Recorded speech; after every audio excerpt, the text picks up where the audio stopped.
আসসালামু আলাইকুম প্রিয় শ্রোতা। আজকে আমাদের আলোচনার সাবজেক্ট জামায়াত ইসলাম গাজী নজরুল ইসলামকে বহিষ্কার করে শুধু তাদের দলকে ক্ষতিগ্রস্ত করে নাই, তারা ইসলামকেও ক্ষতিগ্রস্ত করেছে। তারা হেফাজত সহ কওমি ঘরানার আলেমদের বিশাল বিদ্বেষের যে মুখোমুখি আছে সেটাকে আরও এক ধাপ সামনে এগিয়ে দিলে।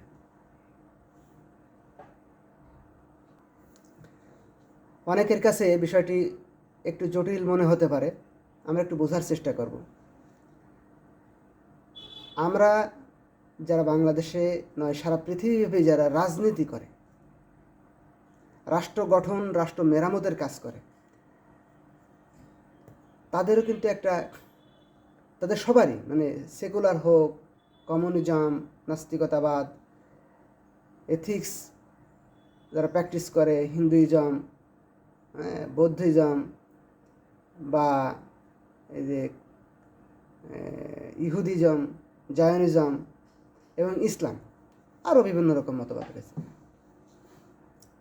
যারাই রাষ্ট্র মেরামতের কাজ করে তারা তাদের একটা আইডিওলজিকে সামনে প্রেজেন্ট করে। এই আইডিওলজির মাঝে একটা মানুষের ব্যক্তি জীবন থেকে শুরু করে রাষ্ট্র, সমাজ, পরিবার, আন্তর্জাতিক মণ্ডল সব কিছু থাকে। আপনি যে আইডিওলজি ধারণ করেন সেটাকে সব স্থানে আপনাকে প্রেজেন্ট করতে হবে, আপনাকে সহ্য করতে হবে। আপনি ফিজিক্যাল টর্চার হবেন, মানসিক টর্চার হবেন, আপনি সত্যকে প্রমাণ করার জন্যে এটা হতে হবে। আল্লাহ রাসূল হয়েছে, আল্লাহ রাসূলকে বিভিন্ন রকমের তহমত দেওয়া হয়েছে, তার স্ত্রীদেরকে দেওয়া হয়েছে, তাকে ফিজিক্যাল টর্চার করা হয়েছে, যুদ্ধ করতে হয়েছে, রক্ত ঝরেছে। একটা সত্য সহজে মানুষের সামনে সত্য হিসেবে প্রতিষ্ঠিত হবে না, কারণ পৃথিবীতে সত্য আর মিথ্যা বলে অ্যাবসলিউটলি কিছুই নাই। শুধু সেটাই আছে যেটা আল্লাহ বলেছে সত্য, সেটা সত্য। শুধু সেটাই আছে মিথ্যা, যেটা আল্লাহ বলেছে মিথ্যা, সেটা মিথ্যা। আপনি গোবর শরীরের জন্য উপকারী না ক্ষতিকর, এটা যদি আপনি ব্যাখ্যা করতে যান দেখবেন যে গোবরেরও তো একটা পোকা আছে, এটা ক্ষতিকর কিছু নয়, আপনার শরীরের জন্য অ্যাডজাস্ট না, কারণ আপনি নিজেকে মানুষ হিসেবে পরিচয় দিচ্ছেন। আপনি মানুষ শুধু পরিচয় দিচ্ছেন না, আপনি মানুষ বটেও। কুকুর যে সমস্ত মরা প্রাণী বা বাঘ যে সমস্ত মরা প্রাণী গন্ধ, দুর্গযুক্ত, পোকাযুক্ত খাবার খায়, সেগুলো কি মানুষ খেতে পারে? প্রচণ্ড ক্ষুধায় পড়লে মানুষও খেতে পারে এবং সেটা হজম হয় এবং শরীয়তে জায়েজও বটে, ইসলামী শরীয়তে সেটা যায়। তো গাজী নজরুল ইসলামকে বহিষ্কার করে জামাত ইসলাম তার কি আদর্শ মানুষের কাছে প্রেজেন্ট করলো? কোনো আদর্শই প্রেজেন্ট করতে পারে নাই, বরং নিজেরা নিজেদের কাছে পরাজিত হয়েছে। গাজী নজরুল ইসলাম যে ঘটনায় তিনি মিডিয়া ট্রায়াল হচ্ছেন, তিনি তার স্ত্রীর কাবিননামা দেখিয়েছেন, তার বড় স্ত্রীর সাক্ষাৎকার, দ্বিতীয় স্ত্রীর সাক্ষাৎকার, নিজের সাক্ষাৎকার, তার ছোট স্ত্রীর মানে পিতা মাতার সাক্ষাৎকার, তার কাজী সাহেবের সাক্ষাৎকার, সব কিছু উপস্থাপন করছে। জেলা জামাত বলছে, তিনি সাতক্ষীরা জেলা জামাতের সেক্রেটারি বিবৃতি দিয়েছে যে তিনি অন্যায়ের শিকার হয়েছেন, কেন্দ্র জামাত তাকে বহিষ্কার করেছে। কিছু মানুষ তাকে বাহবা দিচ্ছে, বাহবা যারা দিচ্ছে তারা কেউ আছে দায় ঠেকে দিচ্ছে যে কাজ তো একটা করেছে, তো ভালো কাজ, বাহবা দিয়ে দিই। আর এক গ্রুপ হচ্ছে দিচ্ছে যে একে দমাতে পেরেছি, ভালো ছেলে, ভদ্র ছেলে, খুব ভালো ছেলে, তুমি খুব ভালো ছেলে, কিন্তু দমাতে পেরেছি মানে তোমাকে ভবিষ্যতে চেয়ারটা দেওয়া হবে এরকম নাই। ওরা খুশি হচ্ছে যে হ্যাঁ ঠিক আছে, ভালো ছেলে, তুমি আর এই ঝামেলা এসো না, রাষ্ট্র ঝামেলা, সমাজ ঝামেলা, এমপি মেম্বার মন্ত্রী এগুলো ঝামেলা, তুমি এগুলো এসো না, তুমি ভদ্র ছেলে, বাহবা দিচ্ছে। জামাত খুশি হচ্ছে, কিন্তু আইডিওলজিক্যালি জামাত পরাজিত হয়েছে। মনে রাখতে হবে ইসলামের 4 বিয়ে কিন্তু বৈধ, এক্ষেত্রে হেফাজতকে বাহবা দিতে হয়। মামুনুল হকের কাবিন ছিল না। মামুনুল হক যে দ্বিতীয় বউ জান্নাতারা ঝর্ণাকে নিয়ে গাজীপুর রিসেট, নারায়ণগঞ্জ রিসেটে ধরা খেলেন, ওনার কাবিন ছিল না।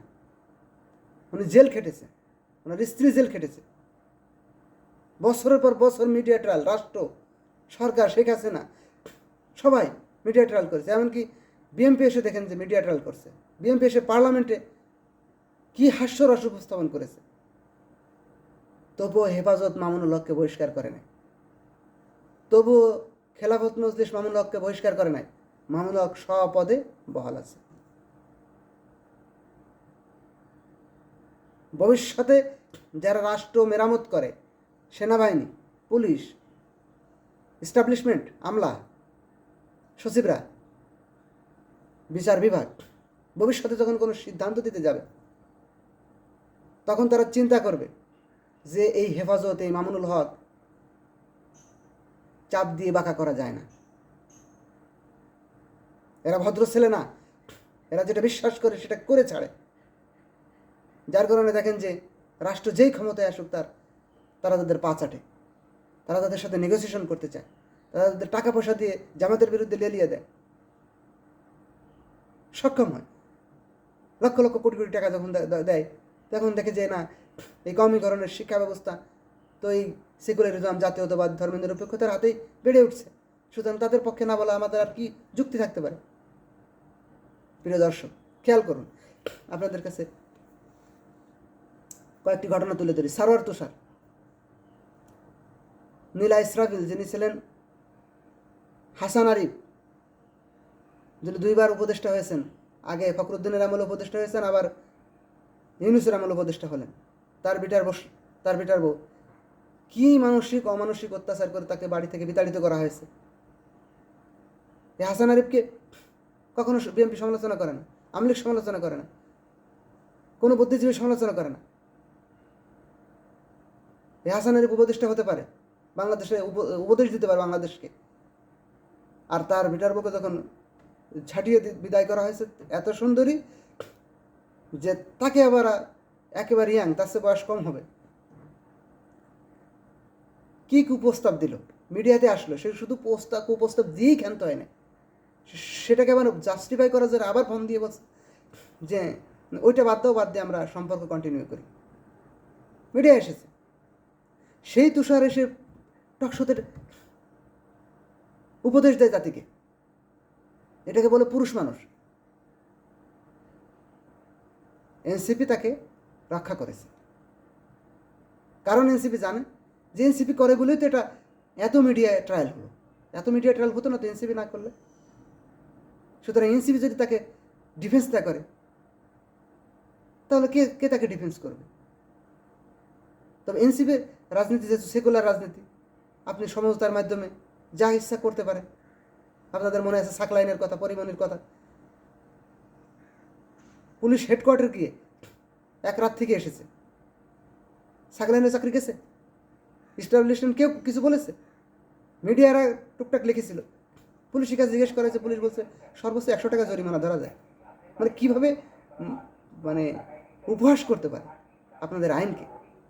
যেহেতু বাংলাদেশের সেকুলারিজম আইনে এটা অপরাধ বলা নাই, আবার এও বলা নাই যে আপনি করতে পারবেন। একজন বিবাহ বহির্ভূত সম্পর্কে লিপ্ত হলে তার কী শাস্তি, এটা আইনে বলা নাই। কিন্তু সেকুলারিজমের একটা অঘোষিত আইন আছে যে আপনি ইচ্ছা করলে, দুইজন সম্পর্ক রাজি থাকলে আপনি যা ইচ্ছা করতে পারবেন। এই সারোয়ার তুষারকে এনসিপি ডিফেন্স করেছে। একই ঘটনা গাজী নজরুল ইসলামকে নিয়ে নাসিরউদ্দিন পাটোয়ারিকে প্রশ্ন করা হয়েছে। নাসিরউদ্দিন পাটোয়ারি কি উত্তর দিছে? নাসিরউদ্দিন পাটোয়ারি উত্তর দিয়েছে গাজী নজরুল ইসলামের প্রাইভেসি লঙ্ঘন করেছে। যারা এই প্রাইভেসি লঙ্ঘন করেছে, আপনি বাংলাদেশের মদের বারগুলোতে যান, কত মন্ত্রী কত এমপি সেখানে সিরিয়াল দিচ্ছে, অনৈতিক কাজে লিপ্ত আছে, তার সাথে অন্যায় করা হয়েছে। এরা বীর পুরুষ। বাংলাদেশে তারা স্বপ্ন দেখছে ক্ষমতায় যাওয়ার। এনসিপি তারা যাবে আগামী নির্বাচন। আমার বিশ্বাস তারা ক্ষমতায় না গেলেও তারা দ্বিতীয় বৃহত্তম দল হবে। তারা তার জন্য কাজ করছে, তারা বীর পুরুষের পরিচয় দিচ্ছে।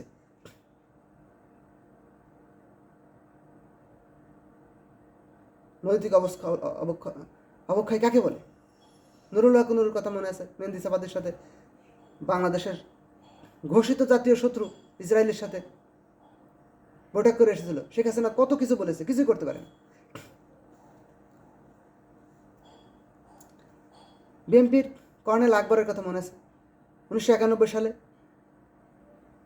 বিমানবন্দরে ধরা খেয়েছিল আর এক নারীর সাথে, তাকে নিয়ে হানিমুনে বেরিয়েছে, ওয়াইফ না, তখন তিনি বন ও পরিবেশ মন্ত্রী। পরে তাকে করা হয় পেট্রোলিয়াম ও খনিজ সম্পদ মন্ত্রণালয়ের মন্ত্রী।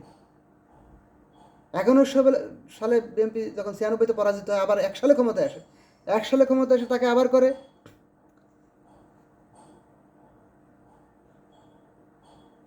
তাকে আবার মন্ত্রী করে। বিএনপি ক্ষমতায় আছে, বিএনপির অধিকাংশ এমপি ঋণ খেলাপি। বিএনপিটাকে তাদের ডিফেন্স করছে, সারা বাংলাদেশ একপাশে সমালোচনা করছে, মিডিয়ায় সমালোচনা করছে। কি আসে যায়? বিএনপি ক্ষমতায় আসছে, বিএনপি রাষ্ট্রের ক্ষমতা প্র্যাকটিস করছে। আপনারা জানেন জেনারেল জানজুয়া, মোসাদ্দেক আলী ফালু, এগুলো মিডিয়ায় কতবার এসেছে। এগুলো যদি আমলে নেওয়া হয়, বিএনপি থাকে। মির্জা ফখরুল ইসলামের আলমগীরের ভিডিও ছাড়তে চেয়েছে ইলিয়াস হোসেন, বিএনপি থাকে। আমার ফাঁসি চাই বইয়ের কথা আপনাদের মনে আছে, আমলিগ থাকে। এখন হয়তো আপনারা অনেক ভাবতে পারেন যে আমি কি কম্পেয়ার করছি জামাত আর বিএনপির সাথে, আমলিগের সাথে কম্পেয়ার করছি? না, প্রত্যেক জায়গায় একটা আইডিওলজি আছে। আমরা যারা ইসলামী অর্থনীতি প্র্যাকটিস করি, আমাদের সবসময় বলা হয় যে আপনারাও 15% লাভ নেন ও সুদী ব্যাংকও 15% লাভ নেন, ওতে একই, এর সুদ আর আপনাদের হিসাবে একই। আল্লাহ রাব্বুল আলামিন সূরা বাকারা 275 নম্বর আয়াত নাজিল করেছেন। আল্লাহ রাব্বুল আলামিন দুনিয়ায় অনেক ঘটনা নিয়ে আছে, অনেক গুরুত্বপূর্ণ ঘটনা আছে, যাতে কোনো আয়াত নাজিল করেন নাই। যার কারণে দেখবেন আলেমরা অনেক গুরুত্বপূর্ণ বিষয় নিয়ে ইখতিলাফ করে দলে দলে ভাগ হয়ে যায়। বাংলাদেশে প্রায় 16টার মতো ইসলামী দলই আছে, আর শত শত তো পীর খানকা আছে, তারা একমত না। মাযহাব আছে ঘোষিত 4টি, আরও অঘোষিত শত শত। অনেক গুরুত্বপূর্ণ বিষয় আছে ইসলামে, যেগুলো সরাসরি কোরআনের আয়াত নাই, হাদিস নাই। যার কারণে এটা ওনারা গবেষণা করে যখন মাসালা বের করেন, গুরুত্বপূর্ণ ফরজ, ইমান থাকে না, আকীদা থাকে না। কিন্তু একজন গবেষণা করে একটা বের করেন, আরেকজন গবেষণা করে একটা বের করেন, আরেকটা বের করেন। যার কারণে তাদের ভিতরে ইখতিলাফ হয়, দল ভেঙে যায়। কিন্তু কিছু কিছু বিষয়ে আল্লাহ রাব্বুল আলামিন সরাসরি কোরআনে আয়াত নাজিল করেছে, সেগুলো খুবই গুরুত্বপূর্ণ। পৃথিবী আরও যদি 2000 বছর স্টে করে কিয়ামতের আগ পর্যন্ত, আয়াতগুলো মানুষকে গাইডেন্স করবে। 275 নম্বর আয়াত, আল্লাযীনা ইয়াকুলুনার রিবা ইয়াকুমুনা কামা ইয়াকুমুল্লাযীনা ইয়াতাখাব্বাতুহু শাইতানু মিনাল মাসি যালিকা বিআন্নাহুম ক্বালু ইন্নামাল বাইউ মিসলু রিবা। মানে সুদ আর কেনাবেচা এত কাছাকাছি যে আল্লাহ রাসূলকে তারা এই অভিযোগ করতো যে আপনি যে ব্যবসার থিওরি দিচ্ছেন, এটা তো সুদের মতোই, আপনি 15% নেন, উনি 15% নেন। আল্লাহ রাব্বুল আলামিন কোরআনে আয়াত নাযিল করলেন, যারা এটা বলবে তারা কিয়ামতের মাঠে শয়তানের খোঁচা দিয়ে পাগল করে দিয়েছে, এরকম ডুলতে ডুলতে পাগল অবস্থায় উঠবে, এবং তারা হুম ফিহা খালিদুন, তারা জাহান্নামে চিরস্থায়ী বসবাস করবে। কেনাবেচা সুদ না এক না। ঠিক এরকম গাজী নজরুল ইসলাম নারীসহ ধরা পড়েছে, আর আকবর হোসেন নারীসহ ধরা পড়েছে, এ দুটো এক না। কর্নেল আকবর, মুরাদ, সারোয়ার তুষার, এদের ঘটনা এক না। এদের বিবাহ বহির্ভূত সম্পর্ক, আর এনে বিবাহ আছে, কাবিন আছে, সব কিছু ঠিক আছে। তো জামাত ইসলাম গাজী নজরুল ইসলামকে রক্ষা করলো না, বরং তার বিরুদ্ধে অ্যাকশনে যাচ্ছে। আর এনসিপি একটি নতুন দল, নাবালকদের দল।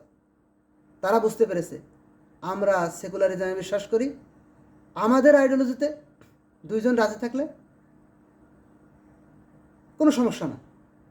সুতরাং সারোয়ার তুষার টকশোতে আসবে, পদে থাকবে, মন্ত্রী হবে, প্রয়োজন প্রধানমন্ত্রী হতে পারে, প্রয়োজন জাতিসংঘে পাঠাইতে পারে, জাতিসংঘের মহাসচিব হতে পারে, সারা পৃথিবীকে উপদেশ দিতে পারে।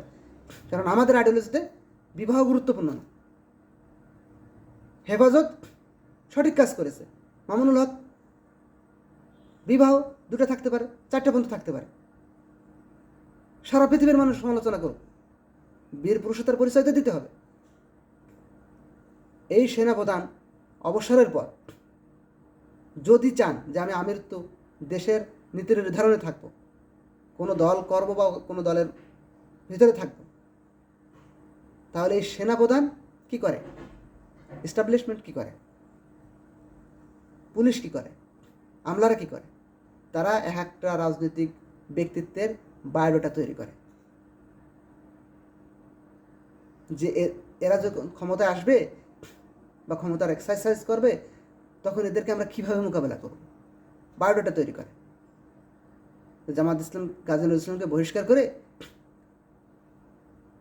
তাদের হাসির পাত্র হয়েছে। তারা হাসছে না সামনে এসে, তারা মনে মনে হাসছে, ভাবছে যে এতটুকু সমালোচনা সহ্য করার ক্ষমতা জামাত ইসলামের নাই, আর পিটানি দিলে জামাত ইসলাম কোথায় থাকবে। নির্বাচনের আগে মনে আছে না, তারা বারবার বলতো এই সকলেরা জামাত ইসলাম ক্ষমতায় আসলে মোরসির পরিণত হবে। মুরসিকে কী করা হয়েছিল মনে আছে? জনসমর্থন নিয়ে ক্ষমতায় গেছিল। আলজেরিয়ায় আগে ঘটনা ঘটেছিল, তাহারির স্কোয়ারে এক স্পটে একদিনে 2400 মানুষকে গুলি করে লাশের স্তূপ ফেলে রাখা হয়েছিল। সেনাবাহিনী লাশও সরায় নেয়। সারা বাংলাদেশের, সারা মিশরে 1 মাসের ভিতরে প্রায় 25 থেকে 30,000 মানুষ গুলি করে হত্যা করেছিল, তাদের লাশও সেনাবাহিনী সরায় নেয়। সাধারণ মানুষ তাদেরকে জানাজা দিয়েছিল, দাফন করেছিল।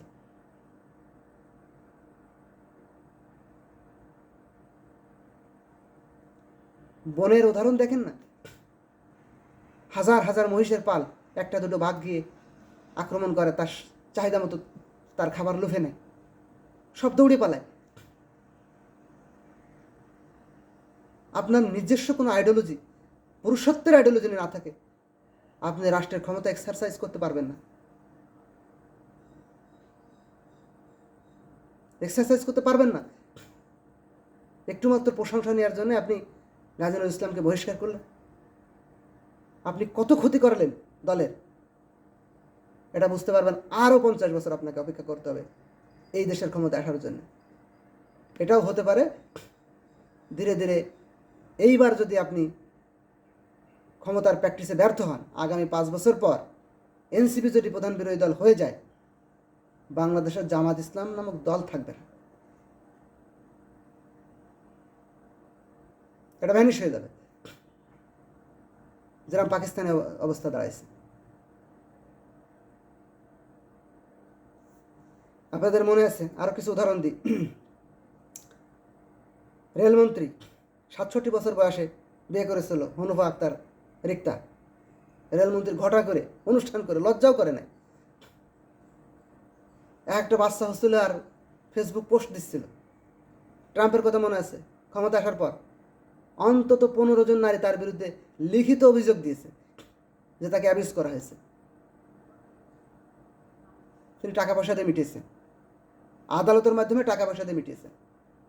আদালত তাকে বহিষ্কার করে নাই, কারণ তাদের আইনে আমেরিকায় প্রতি 3.8 সেকেন্ডে একজন করে ধর্ষণের মামলা নথিভুক্ত হয়। সেখানে ধর্ষণের মামলার যেগুলো নথিভুক্ত হয় সেখানে 1% রায় পায়, 99% রায় পায় না। তা রায় জিতা পড়া ঠকা পড়ে, ফাইলেই আসে না। সুতরাং সেখানে মামলাই পড়ে না, কিন্তু যারা সব কিছু হারিয়ে আর কিছুই থাকে না, অন্তত একটা রেকর্ড রাখতে চায়, তারা মামলা করে। তার পরিমাণ প্রতি 3.8 সেকেন্ডে একটা করে। সেই আমেরিকা কোর্ট ট্রাম্পকে কোনো প্রকার নোটিশ দেয় না, শুধুমাত্র মিট করতে বলছে। ট্রাম্প প্রত্যেককে টাকা পয়সা দিয়ে মিট করে দিয়েছে, কারণ এই কোর্ট ভয় পেয়েছিল 1998 সালে বিল ক্লিনটন যখন ক্ষমতা ছিল। কোর্ট ইমপিচ করেছিল বিল ক্লিনটনকে, মনিকা লিউনিক্সের সাথে, একজন ইন্টার্নের মেয়ের সাথে, বৃদ্ধ বয়সে শারীরিক সম্পর্কে, অফিসের ভিতরে শারীরিক সম্পর্কে লিপ্ত হয়, তার ভিডিও বের হয়। কোর্ট তাকে ইমপিচ করে, কিন্তু পার্লামেন্টে 2/3 ভোটে তার ইমপিচমেন্ট পাস হয় না, তিনি ক্ষমতা কন্টিনিউ করে।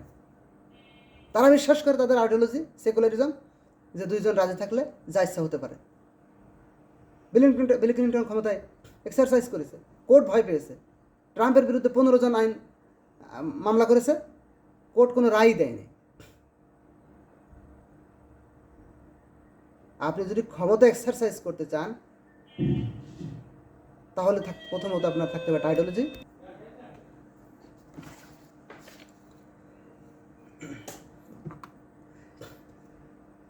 আদালত যখন দেখছে যে এই আইডিওলজির সাথে এটা অ্যাডজাস্টেড আমাদের আইডিওলজির সাথে, এবং স্বাভাবিকভাবে যে মানুষ এটাকে সমালোচনা করে, এটা অন্যায়, সেটাও মোকাবেলা করা যাচ্ছে না, তখন আদালতও রাষ্ট্রের প্রধানের বিরুদ্ধে রায় দেয় না। আপনারা দেখেছেন বিশ্বের অনেক রাষ্ট্র আদালতের মাধ্যমে রাষ্ট্রপ্রধান বাতিল হয়ে যায়, তার মধ্যে পাকিস্তান তো জলজান্ত উদাহরণ।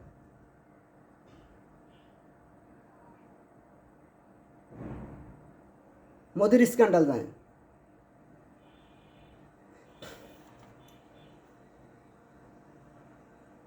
ক্রিকেটার নাসির কয়দিন আগেও তো গত মাসে তামিমার স্বামী আদালতে চিৎকার করে কান্না করেছে যে এভাবে যদি কাগজপাতি থাকা সত্ত্বেও একজন স্ত্রী আরেকজন নিয়ে চলে যায়, বাংলাদেশের কারোর স্ত্রী নিরাপদ নয়, যার শক্তি আছে সে নিয়ে যেতে পারবে।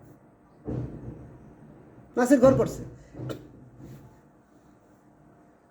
বাংলাদেশের সেকুলারিজমের আইনে আপনার কাগজপাতি গুরুত্বপূর্ণ না। তাহলে একদিকে যারা সেকুলার,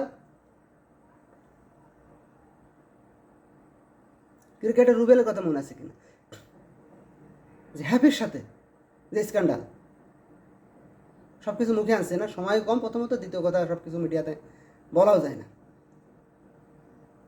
সে অ্যারেস্ট হয়, আদালত জামিন দিয়ে তাকে বিশ্বকাপে খেলতে পাঠায়। নাসিরও এখন ক্রিকেট খেলছে।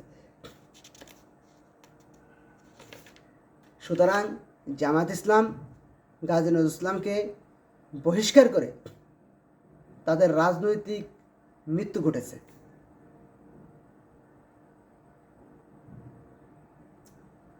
তারা যে আদর্শে বিশ্বাসী, আদর্শকে তারা লালন করতে পারে না। এই বাংলাদেশে তাদের কারণে মানুষ মিডিয়াতে বসে আল্লাহ রাসূলের চরিত্র নিয়ে প্রশ্ন করবে। মিডিয়াতে এসে সেকুলারিজমরা ইসলামকে সমালোচনা করে না, এই কারণে। আপনি তো আপনার আদর্শকে বোর্ডে তুলে ধরতে পারেন না। মিডিয়াতে বলে বাংলাদেশে ইসলাম উপযোগী না, কারণ আপনারাই বাংলাদেশে উপযোগী না। তারা যে সমালোচনা করে তার ভিতরে গুরুত্বপূর্ণ সমালোচনা, তারা বলে ইসলাম নারীকে অধিকার দেয় না, আল্লাহ রাসূল 14টি বিয়ে করেছিল, এটা তার উদাহরণ হিসেবে উপস্থাপন করে। আল্লাহ রাসূল 50 বছর বয়সে 6 বছরের নারীকে বিবাহ করে 9 বছর থেকে সংসার করা শুরু করে, বাসর করে 9 বছর বয়সে, তখন আল্লাহ রাসূলের বয়স 50 বছর। আপনি সেকুলারদের কলিজা ঠান্ডা করে দিচ্ছেন। এখন হয়তো অনেকে ভাবতে পারেন আপনি কি 2 বিয়ে বা 4 বিয়ের পক্ষের।